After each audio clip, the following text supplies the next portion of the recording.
Qu'est-ce qu'un parasite comme toi fait ici? Sors d'ici tout de suite ou j'appelle la police. Dans le salon, où la lumière de la cheminée dansait doucement, ma sœur biologique, Charlotte Dubois, me cracha ces mots. Dans sa main, le verre de marque de luxe que je lui avais offert à Noël l'année dernière. À l'intérieur tourbillonnait un vin millésimé qui avait vieilli pendant des années dans la cave de mon chalet de montagne, une bouteille valant plusieurs milliers d'euros. Ses lèvres brillaient de manière sensuelle, tachées par ce liquide coûteux. Je m'appelle Nathalie Mercier, j'ai 38 ans. J'ai bâti mon entreprise immobilière à partir de zéro et j'ai réussi. Je vis maintenant une vie à l'abri des difficultés financières. Au travail, j'ai toujours été fière de prendre des décisions calmes et réalistes. Cet endroit est mon sanctuaire, un havre de paix que j'ai créé avec tout mon cœur. Et aujourd'hui, c'est la veille de Noël, le jour de l'année que je chéris le plus. Après avoir enfin obtenu des vacances bien méritées, je n'avais prévu rien de plus que de me blottir sous une couverture près du feu, de siroter un chocolat chaud et de laisser la paix m'envahir. Mon idée du luxe pur. Mais alors que je remontais la route privée menant à mon chalet de montagne, une voiture familière attira mon regard. Garé sur l'emplacement réservé aux invités se trouvait le SUV de luxe blanc de Charlotte, celui-là même que je lui payais encore. À côté, un autre véhicule, une berline couverte de neige qui devait appartenir aux parents de Bastien. Un frisson désagréable me traversa la poitrine. Je n'avais parlé de ce voyage à personne. Bien sûr, j'avais donné à Charlotte le code du boîtier de clé de secours à côté de la porte d'entrée, mais seulement pour les véritables urgences. Jamais, dans ma pire imagination, je n'aurais pensé qu'elle ferait irruption sans y être invitée avec toute la famille de son mari pour organiser une fête chez moi. Lentement, je suis sortie de ma voiture et j'ai posé ma main sur la lourde porte en chêne de l'entrée. Elle n'était pas verrouillée. Au moment où je l'ai ouverte, ce n'est pas seulement l'air chaud de la cheminée qui a effleuré mon visage. Une musique forte, des éclats de rire et la chaleur de plusieurs corps en pleine effervescence m'ont frappé d'un seul coup. Dans le salon se trouvait Charlotte, son mari Bastien, et, sans équivoque, ses parents et ses frères et sœurs. Cette personne au total se prélassait comme si c'était leur maison. La table basse était un désordre d'os de dinde et de bouteilles de champagne vides. Seul leur pull de Noël ridicule me rappelait quelle nuit cela était censé être. Leur manteau était jeté sur le canapé. Mais ce qui me figea véritablement sur place fut la vue au-dessus de la cheminée. La photo encadrée de mes parents, que j'avais chérie pendant des années, avait été poussée de côté. À sa place se trouvait un grand portrait de famille souriant des parents de Bastien. Ce n'était pas une simple fête. Je le sentais au fond de moi. La pièce dégageait quelque chose d'inconfondable, l'odeur de personnes qui y vivaient réellement. Oui, c'était l'odeur chaude et viciée d'un foyer occupé depuis des jours. Même quand je suis entrée, ils ne m'ont pas remarqué tout de suite. Puis Bastien, avachi avec arrogance sur le canapé, a pointé mon chemin, et la musique s'est arrêtée brusquement. Sa mère s'est levée, surprise. « Oh, vous devez être Nathalie. Vous êtes revenue bien plus tôt que Bastien ne l'avait dit. Comment s'est passé votre voyage ?» À ces mots, j'ai froncé les sourcils. Voyage ? À ce moment-là, Charlotte est sortie de la cuisine, un verre de vin à la main. Quand elle m'a vu, son visage s'est tordu d'irritation. Et puis, l'odeur du vin s'accrochant à son souffle, elle m'a lancé ces mots d'ouverture. Le visage de Charlotte était rouge écarlate, un mélange d'alcool et de lueur de la cheminée. Son explosion a figé l'air dans la pièce. Les plus stupéfaits étaient les parents de Bastien. « Charlotte, comment peux-tu dire une telle chose à ta sœur, celle qui t'a si gentiment prêté ce chalet de montagne ?» À cet instant, tout s'est éclairci. Charlotte et Bastien leur avaient dit que j'étais partie pour un long voyage d'affaires à l'étranger et avaient inventé une histoire selon laquelle je leur avais généreusement prêté la maison pour les fêtes. Ils avaient trompé non seulement moi, mais même les parents de Bastien. Je ne me souviens pas l'avoir prêté à qui que ce soit, dis-je doucement, mais assez fort pour que tout le monde entende. Et je n'ai pas fait de voyage. C'est ma maison. Qu'est-ce que tu viens de dire ? Le père de Bastien se tourna vers son fils, exigeant une explication. Bastien resta figé, son visage pâle comme s'il avait vu un fantôme. Oui, c'est ma maison. J'ai pris une lente inspiration, remplissant mes poumons de l'air glacé de la montagne, mes doigts, tremblants de colère, enfoncés dans les poches de mon manteau alors que je forçais ma voix à rester calme. La police. Allez-y, appelez-les si vous osez. Pendant un bref instant, la peur vacilla dans les yeux de Charlotte, mais elle la couvrit rapidement d'un sourire provocateur et saisit son téléphone sur la table. Bien, si c'est ce que tu veux, je dirai à la police que cette femme essaie de gâcher notre fête de Noël. Alors que ses doigts tremblants composaient le numéro, la pièce tomba dans un silence surnaturel. La famille de Bastien échangea des regards inquiets, réalisant enfin que ce n'était pas une dispute ordinaire. Environ 20 minutes plus tard, par la fenêtre, je vis le flash des lumières rouges et bleues se reflétant sur la neige à l'extérieur du chalet. Lorsque j'ai répondu au couloir à la porte, 2 policiers se tenaient là, l'air sérieux et professionnel. Leurs yeux balayèrent la scène chaotique à l'intérieur avant de se poser sur moi et Charlotte avec une claire suspicion. Nous avons reçu un rapport. Que se passe-t-il exactement ici ? Demanda l'un d'eux, saisissant l'occasion. Charlotte éleva sa voix perçante. C'est elle. Elle est arrivée de nulle part et a gâché nos vacances. C'est une harceleuse. C'est ma sœur, l'interrompis-je, gardant un ton calme et posé. Et c'est ma maison. Ils sont entrés dans la propriété sans ma permission.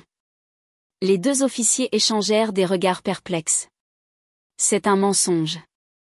C'est notre maison, cria Charlotte, sa voix brisée. Je soupirai doucement et ouvris la mallette que je portais toujours pour le travail. De l'intérieur, je sortis plusieurs documents, l'acte de propriété du chalet, les reçus de taxes foncières et mon identification. Sans un mot, je les remis à l'un des officiers. Il examina chaque page attentivement sous le faisceau de sa lampe de poche. Ce sont des faux. Évidemment des faux, cria Charlotte. Mais l'expression de l'officier ne changea pas. Après un instant, il leva les yeux, me rendit les documents et lança un regard sévère à Charlotte et Bastien. Madame, si ces documents sont légitimes, cette propriété appartient à Nathalie Mercier, cette dame ici. Cela signifie que vous et votre famille séjournez ici sans son consentement. En vertu de la loi française, cela pourrait constituer une intrusion illégale. À ces mots, le visage de Charlotte se vida de ses couleurs. Au même moment, la mère de Bastien s'effondra faiblement sur le sol. Oh mon Dieu! Nous avons été trompés par notre propre fils et sa femme. Je suis si terriblement désolée.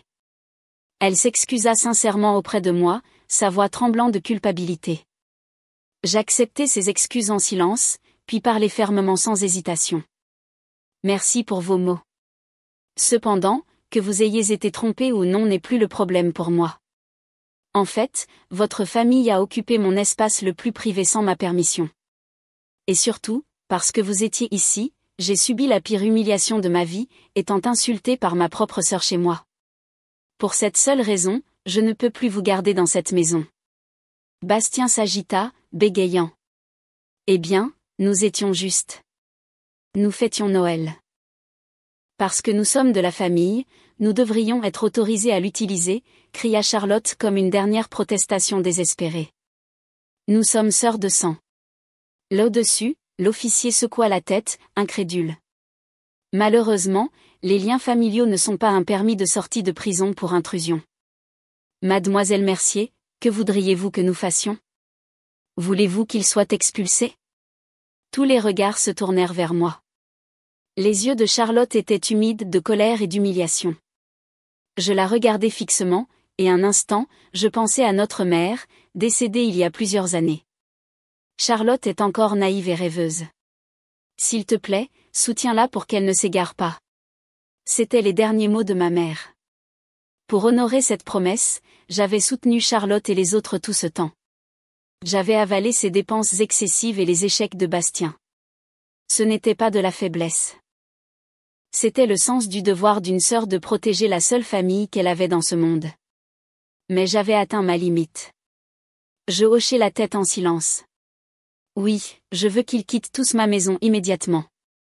Alors, s'il vous plaît, faites vos affaires, dit l'un des officiers après un signe de tête. Le salon se remplit de soupirs désespérés et de petites malédictions. Au milieu de cela, je sortis calmement mon smartphone et le déverrouillai avec mon empreinte digitale. La lueur bleu-blanc de l'écran éclaira mon visage serein. Le mouvement de Charlotte et des autres qui avaient commencé à contre-cœur à emballer leurs affaires à l'invitation de l'officier s'arrêta net. Tous les regards dans la pièce étaient fixés sur le smartphone dans ma main. L'application que j'avais ouverte était l'application bancaire haut de gamme que j'utilisais pour gérer mes actifs. Sans m'adresser à personne en particulier, mais en parlant assez clairement pour que tout le monde entende, je commençais à raconter mes actions étape par étape. D'abord, Charlotte, l'appartement dans lequel tu vis, c'est l'une des propriétés que je possède. Si loué au prix du marché, il vaudrait 2500 € par mois. Mais je te l'ai laissé pour le seul coût d'entretien. J'ai fait cela parce que je croyais que c'était ma responsabilité finale en tant que sœur. Ce privilège se termine aujourd'hui. Lorsque j'ai tapé sur l'écran de confirmation, un tintement numérique stérile a résonné dans la pièce. Charlotte a laissé tomber l'ornement de Noël qu'elle tenait. Tu plaisantes, n'est-ce pas? Sa voix tremblait. Ensuite, j'ai tourné mon regard directement vers les parents de Bastien, qui étaient affalés sur le canapé. Et l'appartement confortable dans lequel vous vivez actuellement. Vous souvenez-vous comment vous l'avez obtenu? J'ai trouvé cette propriété moi-même en utilisant mon expertise immobilière sans facturer de commission et j'ai personnellement signé en tant que votre garant pour que vous puissiez emménager. J'ai investi là-dedans parce que je croyais qu'un foyer stable pour vous bénéficierait finalement à votre fils. Et voici le résultat. Les parents de Bastien ont détourné les yeux, incapables de soutenir mon regard, accablés par la culpabilité. J'ai de nouveau baissé les yeux sur mon écran. C'est aussi pourquoi j'ai fourni la voiture. Le SUV garé dehors. Charlotte m'a supplié en larmes, disant que c'était nécessaire pour les visites à l'hôpital de ses beaux-parents et les courses. Alors, j'ai couvert le prêt moi-même. Et maintenant, vous utilisez cette même voiture pour vous introduire chez moi et me traiter de parasite. Quelle blague parfaite. Ce paiement de prêt est annulé. Demain matin, je donnerai instruction à la société de financement de la reprendre. Le son électronique impitoyable retentit. Non, cette voiture. C'est celle de Charlotte. Bastien essaya de dire quelque chose, mais les mots restèrent coincés dans sa gorge. Son père ne put que me regarder en silence, abasourdi. Après avoir effectué toutes les opérations, j'ai éteint l'écran du téléphone. Puis, pour la première fois, j'ai croisé le regard figé de ma sœur. Ce que j'y ai vu n'était pas de la colère. C'était de la pure peur. Au moment où tu m'as traité de parasite, j'ai pris ma décision. Le total que je t'ai donné au fil des ans dépasse largement les 50 000 €, mais à partir de maintenant, je ne dépenserai plus un sou pour toi. Les lèvres de Charlotte tremblèrent comme si elle voulait parler, mais aucun mot ne sortit. Son arrogance avait disparu, remplacée seulement par la froide terreur d'affronter la réalité qui l'attendait. Son mari, Bastien, regardait simplement le sol en silence. Les parents et frères et sœurs de Bastien rassemblaient leurs affaires à la hâte comme s'ils essayaient de fuir un désastre. Ils ne tentèrent plus de défendre Charlotte et Bastien. Leurs épaules affaissées et leurs mouvements précipités montraient clairement qu'ils ne voulaient qu'échapper à ce cauchemar le plus rapidement possible.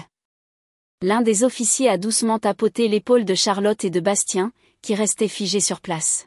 « Allez, vous deux. La neige tombe de plus en plus fort dehors. Si vous ne bougez pas bientôt, la route va geler. » L'autre officier a lancé un regard sévère à Bastien. « Je ne sais pas comment vous êtes tous arrivés ici, mais je suppose que quelqu'un va redescendre cette route enneigée. Y a-t-il quelqu'un de sobre? Parce que si vous avez tous bu, vous passerez la nuit en prison pour conduite en état d'ivresse au lieu d'intrusion. » Là-dessus, le père de Bastien leva maladroitement la main. Je n'ai rien bu. Je prendrai la responsabilité de ramener tout le monde à la maison en toute sécurité. L'officier le regarda avec scepticisme un instant, puis hocha la tête. Bien. Alors, bougez. À ces mots, Charlotte se précipita soudainement en avant, s'accrochant à un dernier espoir désespéré, et tenta de se ruer vers moi. Nathalie, s'il te plaît, réfléchis bien. C'est Noël. Tu ne peux pas juste nous jeter dans le blizzard comme ça. S'il te plaît. Avant qu'elle ne puisse m'atteindre, l'officier l'attrapa par le bras et l'arrêta. Ça suffit, madame. Si vous causez d'autres problèmes, nous devrons vous emmener pour obstruction à la justice. Cet avertissement final la brisa complètement. Charlotte faillit s'effondrer, mais Bastien la rattrapa juste à temps, la maintenant debout. Ils ramassèrent leurs manteaux et leurs sacs des débris de la fête. Les verres renversés, les décorations déchirées et les assiettes éparpillées, et la tête baissée comme des condamnés, ils se dirigèrent lentement vers la porte. Juste avant qu'elle ne se ferme, Charlotte se retourna et me lança un regard plein de haine et de supplication à la fois. Je soutins son regard sans la moindre expression. Le lourd bruit de la porte qui se fermait résonna dans la pièce et enfin le silence revint dans mon chalet de montagne. Les officiers partirent après avoir dit « Désolé pour le dérangement, madame. Appelez-nous si quelque chose d'autre se passe. » Je me tenais seule au milieu du salon en ruine.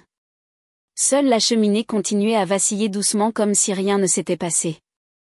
Par la fenêtre, je regardais les lumières rouges et bleues s'estomper au loin et exhaler une longue et lourde respiration. Alors que l'adrénaline disparaissait, tout mon corps commença à devenir lourd, comme du plomb. Je m'enfonçai profondément dans le canapé et fermai les yeux.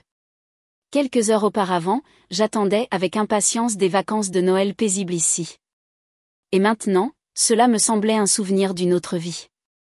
La table basse devant moi était jonchée des vestiges de leur chaos. Des assiettes sales, des verres à moitié vides et les pauvres os d'une dinde décharnée. Je ramassai un des verres, celui de marque de luxe que Charlotte avait utilisé. C'était le même verre que je lui avais offert pour son anniversaire. Alors que je fixais la légère tache rouge de vin laissée à l'intérieur, les souvenirs commencèrent à affluer dans mon esprit. Lorsque nos parents sont décédés à quelques années d'intervalle, j'étais au début de la trentaine, luttant pour bâtir ma carrière. Charlotte, alors encore étudiante, avait perdu les personnes sur lesquelles elle dépendait le plus et était devenue émotionnellement instable. La voyant ainsi, je lui avais dit, « Désormais, je serai ta famille. » Cette promesse est finalement devenue une lourde chaîne autour de mon cou. Même après avoir obtenu son diplôme universitaire, Charlotte refusait de trouver un emploi stable. Je ne suis pas née pour rester dans un bureau. Je suis faite pour vivre une vie plus créative. Tel était son refrain constant. Après qu'elle ait épousé Bastien, son attitude n'a pas changé. Bastien travaillait dans la vente, mais ses performances étaient médiocres et son seul revenu ne pouvait pas subvenir aux habitudes de dépenses de Charlotte. J'ai donc commencé à payer leur loyer.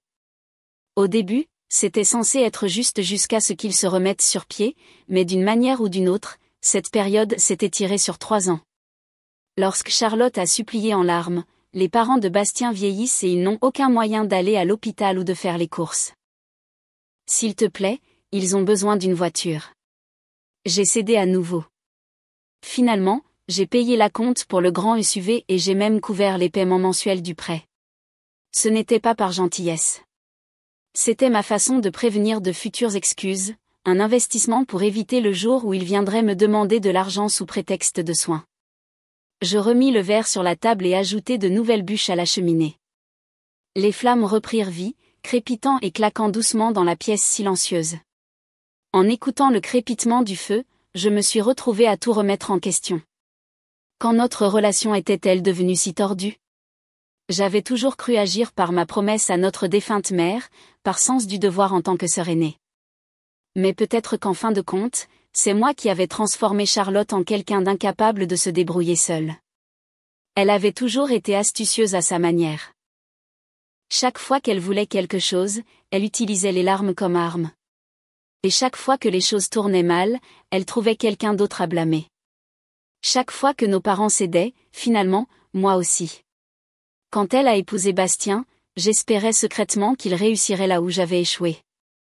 J'espérais qu'il serait celui qui la garderait les pieds sur terre. Mais cet espoir a été brisé de la manière la plus insensée imaginable.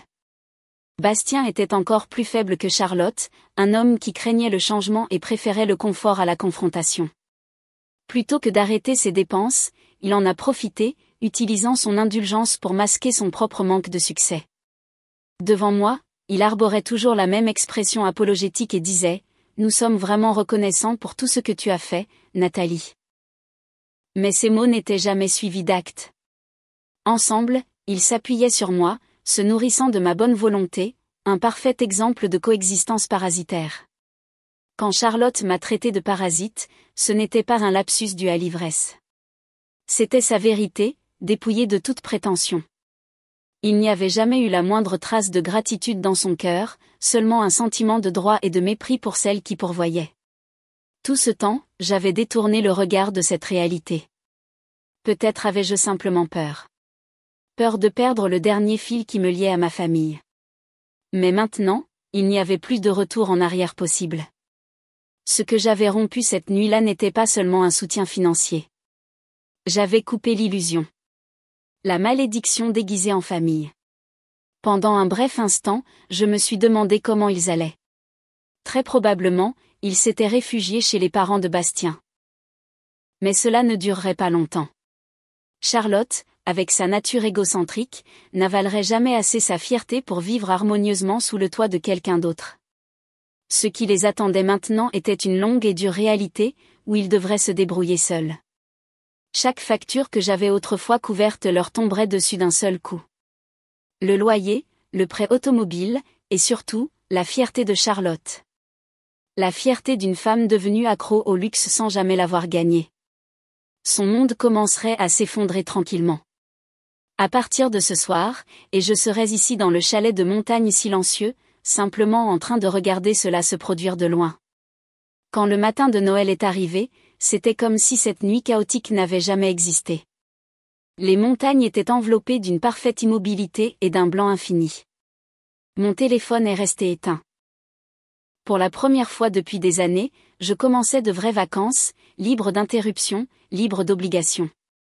J'ai passé la semaine suivante isolée dans le chalet, enveloppé de calme. Je lisais en contemplant la neige, préparais des repas élaborés juste pour moi, et regardais des films le soir avec un verre de vin à la main. J'essayais de ne pas penser à Charlotte et aux autres. Non, ce n'est pas tout à fait ça. Il n'y avait plus besoin de penser à eux. Leur avenir n'était plus ma préoccupation. Quand les vacances se sont terminées et que je suis retournée à mon bureau en ville, la réalité m'attendait déjà. Alors que je parcourais la pile de rapports entassés sur mon bureau, le téléphone interne a sonné. C'était un appel de la société de gestion immobilière qui s'occupait de mes logements locatifs. Mademoiselle Mercier, il s'agit de Charlotte Dubois et de son mari. Nous n'avons toujours pas reçu leur paiement de loyer pour ce mois-ci et nous n'avons pas pu les contacter. J'ai jeté un coup d'œil au calendrier. La date limite de paiement était déjà dépassée de 5 jours. Je vois, ai-je dit d'un ton neutre. Veuillez procéder selon le protocole standard décrit dans le contrat de location. Émettez la demande de paiement et l'avis d'expulsion comme prévu. Aucune prolongation, aucune exception. Je comprends. La voix à l'autre bout contenait une pointe d'hésitation. Il savait probablement que je louais l'appartement à ma sœur et à son mari à un tarif fortement réduit. Mais je n'ai rien dit de plus et j'ai mis fin à l'appel. Cet après-midi-là, j'ai reçu un email de la société de financement automobile. L'objet disait « Reprise du véhicule effectuée ». J'ai ouvert le fichier joint pour trouver une photo du SUV blanc garé sur le bord d'une route enneigée, attelé à une dépanneuse. J'ai glissé l'email directement à la corbeille et suis retourné au travail. Il n'y avait pas une seule goutte d'émotion en moi. Les rouages de leur effondrement avaient commencé à tourner plus vite et bien plus précisément que je ne l'avais imaginé. Quelques jours plus tard, un vendredi soir, je me détendais dans mon appartement lorsque mon téléphone s'est illuminé avec un appel entrant d'un numéro inconnu. Normalement, je l'aurais ignoré, mais quelque chose dans ma poitrine s'est agité et j'ai appuyé sur le bouton de réponse. Bonjour Nathalie. C'est moi. Une voix faible et tendue est venue de l'autre bout. Celle de Charlotte. C'était la première fois que j'entendais sa voix depuis cette nuit au chalet. Que veux-tu? Mon ton était froid. Je l'ai entendu inspirer brusquement à l'autre bout. Comment as-tu pu? C'est cruel. Tu nous as mis dehors, tu as pris la voiture. Qu'est-ce qu'on est censé faire maintenant? Sa voix devenait plus frénétique à chaque mot. On est chez les parents de Bastien, mais c'est insupportable. Sa mère m'insulte tous les jours, et Bastien me blâme pour tout. Tu l'as cherché, ai-je dit platement. Tu fais face aux conséquences de tes propres choix. Ce n'est pas mon problème. C'est ton problème. C'est toi qui as tout coupé. Ne te sens-tu pas un peu responsable? Responsable? Ne me fais pas rire. Je ne suis pas ta mère. Tu as 32 ans, Charlotte. N'est-il pas temps que tu apprennes à prendre soin de toi? Cela sembla briser le peu de fierté qu'il lui restait. Tu ne comprends pas, cria-t-elle. Il n'y a aucun moyen de survivre avec le seul salaire de Bastien. Il est inutile. Il parle beaucoup, mais il n'est jamais promu. Il ne pourvoit jamais. Alors je l'ai entendu. Une voix masculine étouffée à l'autre bout. Qu'est-ce que tu viens de dire? C'était Bastien. Apparemment, il s'était tenu assez près pour entendre chaque mot. Attends. J'ai entendu Charlotte halter. Mais c'est vrai. C'est vrai parce que tu dépenses chaque euro que je gagne comme de l'eau. Le cri de Bastien était si fort qu'il traversa la ligne. À qui la faute, penses-tu, si nous vivons comme ça? Leur dispute éclata de toutes ses forces. Cris, blâmes, accusations, le bruit de deux personnes se déchirant mutuellement. J'ai écouté leur horrible bagarre sans rien ressentir. Puis un grand fracas a résonné à travers le téléphone, quelque chose heurtant le sol, et l'appel a été coupé. J'ai posé mon téléphone doucement sur la table. Le deuxième mouvement de leur effondrement avait commencé. 2 semaines de plus se sont écoulées après cet appel. Charlotte n'a plus jamais contacté. Dans les semaines qui ont suivi cette nuit de Noël orageuse, je suis restée dans le chalet de montagne, enveloppée de paix et de silence. Mon téléphone est resté éteint. La neige à l'extérieur a enterré le bruit de la ville, et avec lui tout souvenir désagréable. Pendant ce temps, leur monde s'écroulait plus vite et plus complètement que je ne l'avais prévu. Quand je suis retournée au bureau après les vacances, les rapports ont commencé à arriver, calmes, factuels et implacables. Le gestionnaire immobilier a écrit « Avis d'expulsion émis pour non-paiement du loyer ». Charlotte a été privée de son mode de vie et méprisée quotidiennement par sa belle famille.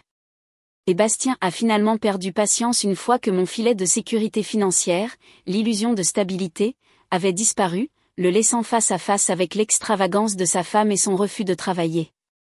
La rumeur disait que Bastien avait officiellement demandé le divorce. Il n'y avait pas de pension alimentaire, pas de partage des biens parce qu'il n'y avait plus rien à partager. Je me suis contentée d'observer tout cela se dérouler en silence. Un jour, alors que le printemps commençait à montrer son doux visage, j'étais au chalet, qui avait depuis longtemps retrouvé sa paix, lorsque mon téléphone a sonné. Le numéro était inconnu, mais j'ai répondu. Nathalie. La voix à l'autre bout était faible, fragile, méconnaissable. C'était Charlotte. Je suis désolée. J'avais tort sur tout. S'il te plaît, donne-moi juste une autre chance. Nous sommes sœurs, n'est-ce pas? J'ai regardé le paysage printanier calme devant moi et j'ai pris une lente inspiration. Charlotte, je vais te donner un dernier conseil. Quoi? La prochaine fois que tu auras des problèmes, ne m'appelle pas, appelle les policiers comme tu l'as fait cette nuit-là. Qui sait, peut-être que cette fois-ci, ils prendront ton parti. Ce furent les dernières paroles que je lui ai dites. Avant qu'elle ne puisse répondre, j'ai mis fin à l'appel et ajouté son numéro à ma liste de blocage. Il n'y a plus de parasites dans ma vie. Désormais, j'embrasserai pleinement la liberté que j'ai gagnée, le calme, la beauté et la vie qui est enfin entièrement la mienne.